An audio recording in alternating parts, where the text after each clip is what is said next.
আপনি যদি দোয়ার মধ্যে বলেন ইয়া রহমান, সবাই বলেন ইয়া রহমান, ইয়া রহিম, ইয়া হাইয়্যু, ইয়া কাইয়্যুম, আল্লাহর চমৎকার নামগুলো ধরে ধরে যদি আল্লাহর কাছে ফরিয়াদ করেন, আল্লাহর নামগুলো ডাকেন, আপনার দোয়া মুহূর্তেই কবুল করবে কে?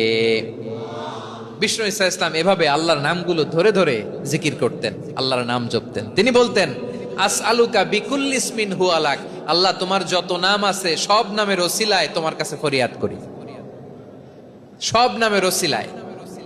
আনসালতাহু ফি কিতাবিক, যে নাম তুমি তোমার কিতাবে নাজিল করেছো। আও আল্লামতাহু আহাদাম মিন খালকিক, অথবা তোমার কোন সৃষ্টিকে তোমার নাম তুমি জানিয়েছো।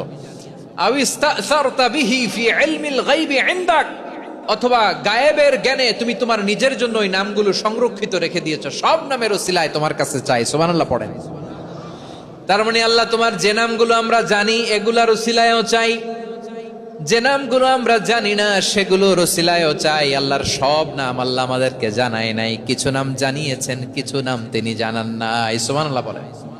আল্লাহ তাআলা তার কিছু নাম কোরআনে উল্লেখ করেছেন, কিছু নাম স্পেশাল কিছু নবীদেরকে জানিয়েছেন, আর কাউকে জানান নাই। কিছু নাম তিনি কিয়ামতের দিন আমাদের সামনে প্রকাশ করবেন যে এইটাও আমার একটা নাম, এটা তোমরা কেউ জানতা না। সুবহানাল্লাহ, সারপ্রাইজ হিসেবে আল্লাহ তাআলা রেখে দিয়েছেন, কেউ জানে না।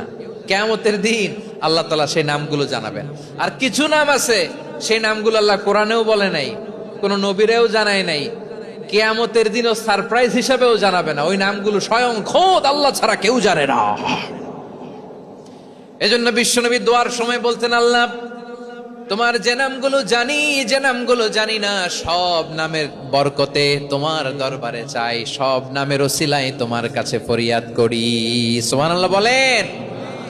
তাহলে সূরা হাশরের মধ্যে আমরা আল্লাহর মোট কয়টা নাম পাবো দেখি, মনে আছে কিনা? হ্যাঁ, কয়টা? আওয়াজ করে বলেন কয়টা? মাশাআল্লাহ। এই 14টা শোনার আগ্রহ আছে? এই দু একজন যে ওঠা বসা করতেছেন, এই ডাস্টে তো ডাস্ট অ্যালার্জি হয়ে যাবে, ধুলাবালিতে আসার সময় তো অনেক ধুলা খাওয়াইছেন আমার এই জায়গায়। একটু শান্ত হয়ে বসেন, আমরা শান্ত হয়ে বসি, অল্প কিছু সময় কিছু কথা আলোকপাত করব, তারপর আমরা বিদায় নিব। উঠবো না, কেউ দাঁড়াবো না, উঠবো না।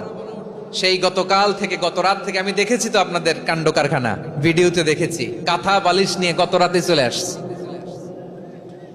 তো অনেক কষ্ট করে অনেক সময় অপেক্ষা করেছেন, আর অল্প কিছু কয়েক মিনিট আপনারা বসেন, আমরা একসাথে বিদায় নেব ইনশাআল্লাহ।